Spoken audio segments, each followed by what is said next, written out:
a meeting of the Western United Dairy Men. There's men in the title of the organization, and I don't see one dairy man in this building except for the one that's married to the presenter over here. Mr. Goddess. There's one in the back over there. Oh, here's one here. Okay. So This drug here, but drug here.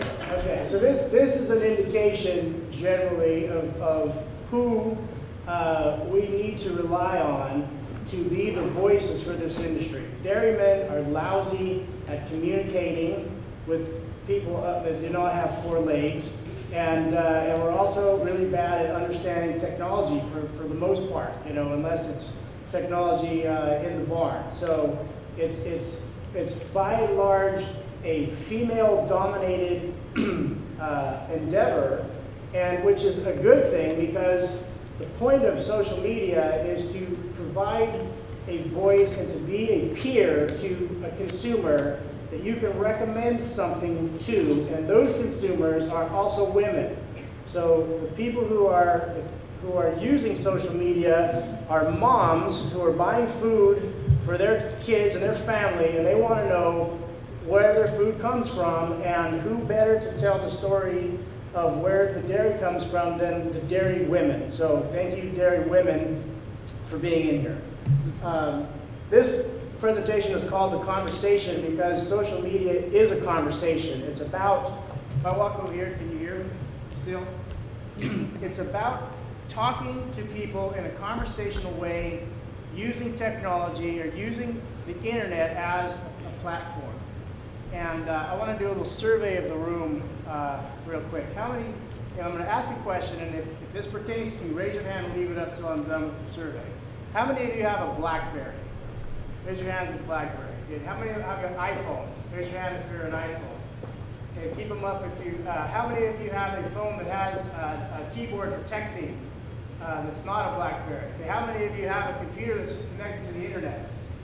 Okay, that's 100% of the room. So all of you are equipped and have the tools readily available to you to become a social media maven, just like Barbara is. So I'm going to run through a PowerPoint right now that's kind of a lot of statistics and stuff, and it's really designed to give you an idea of what this social media thing is all about and why it's important. And so I'm going to blow through this thing, and then Barbara's going to talk. We're going to show you her blog. And then after we're done with that, if there's time, we're going to answer questions and then take you guys through some examples of Facebook and Twitter and some other stuff, and we can show you actually how to use these tools. So let's start. So I'm Dino, and that's my name on Twitter, a little @ in front, and that's Barbara, the dairy goddess. Okay, so this presentation, I'm going to move back over here so I can read off the screen. Three parts in this presentation. What is social media? Why should you participate? And how can you join in the conversation? So the first part, what is social media? Social media is an umbrella term that defines the various activities that integrate technology, social interaction, and construction of words, pictures, video, and audio. In other words, social media is what the term Web 2.0 came to mean. I don't know if you've ever heard of Web 2.0 in reading or looking on the internet, but Web 2.0 defined the difference between a media-controlled, one-way conversation when people thought that the internet was about getting people to come to their website, or it was like a billboard that moved all the time. People didn't imagine when the internet first came out that it was going to take on its own life and that it was going to be completely consumer or user driven and making almost obsolete advertising agencies and marketing firms. It's almost made that thing completely obsolete, and I'll explain to you why. Social media is people having conversations online. The way we communicate is changing. This is not a fad. This is a fundamental change. We have to adapt as producers of food by having a presence in places where people are. So rather than thinking that people are going to come to us for information, like we build some industry website and expect people are going to come there and learn something, that's not the right approach. The approach is we go to where people are having conversations, we join the conversation, and be the person that they learn to trust to get information from. So we have to allow people to get in touch with the producers of their food where they are. So we need to go to them, and where those places are things like Twitter and Facebook. Finding new ways to engage our existing supporters. We need to recruit new supporters, donors, and advocates through these media. We need to give people a way to show that they support us. And we need to give people an easy way to recruit friends, family, and strangers. This is a Facebook type of viral marketing or viral process.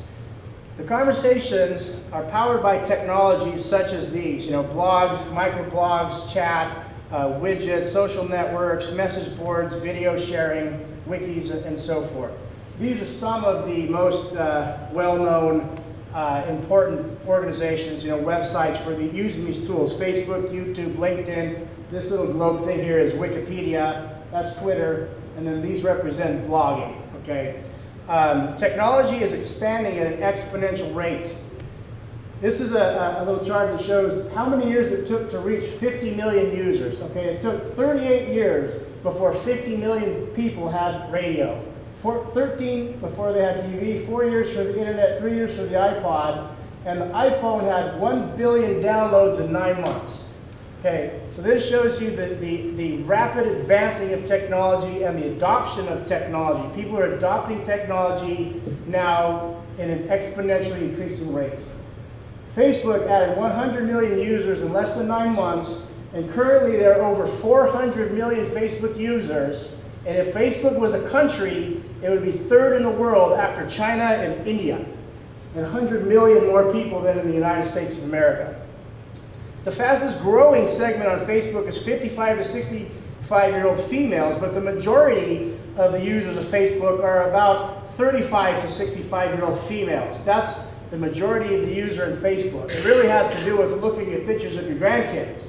But once you're in there looking at pictures of your grandkids and communicating with your relatives in Italy like Kathy Merlo did, you learn that you can now start using that platform to communicate issues and help spread information and educate your friends and their friends and their friends' friends and their friends and so on, and it becomes viral and it moves out from there.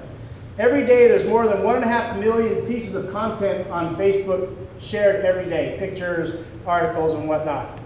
Wikipedia has 18 million user-submitted articles. How many of you guys know Wikipedia and what Wikipedia is? How many of you guys go there almost the first thing to find out something, what it means? Okay, good, you guys are smart. Wikipedia is basically the #1 source of information for most people on the internet when it comes to learning something. If they have a question, they go to Wikipedia. Wikipedia gives them the answer. They trust that what's on Wikipedia is accurate.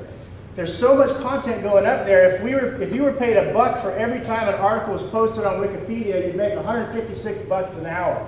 Okay, that's a lot of articles. And so some say it's more accurate than Encyclopedia Britannica, but when it comes to information on Wikipedia that pertains to the food sector and where the food comes from, it is very inaccurate. Wikipedia is a democratic website. People contribute to it. It is voluntary, so whoever is contributing to Wikipedia determines the content. So if the vegans are the only ones contributing to the Wikipedia pages on antibiotics and milk, that's what shows up on there. So when somebody searches antibiotics and milk on Wikipedia, they're going to get the vegan view. They're not going to get the dairyman's view. So we need to be participating in these processes to give the real information. YouTube is the second largest search engine on the internet after Google. That means that more people searching Google every day than anyone else. YouTube is #2. There are more people searching YouTube than are searching Yahoo or Microsoft or Bing. All these search engines, YouTube has more searches. That means that the majority of people on the internet are searching for video content. They're looking for video on the internet. And that's why posting YouTube video is very important to get our message out. So if people are searching for dairy and cows and whatnot, we want to be there and have a presence like Barbara does. There's over 100 million, this is very old, they're like over 300 million now, but this is 100 million videos. Every minute there's 20 hours of video being uploaded to YouTube.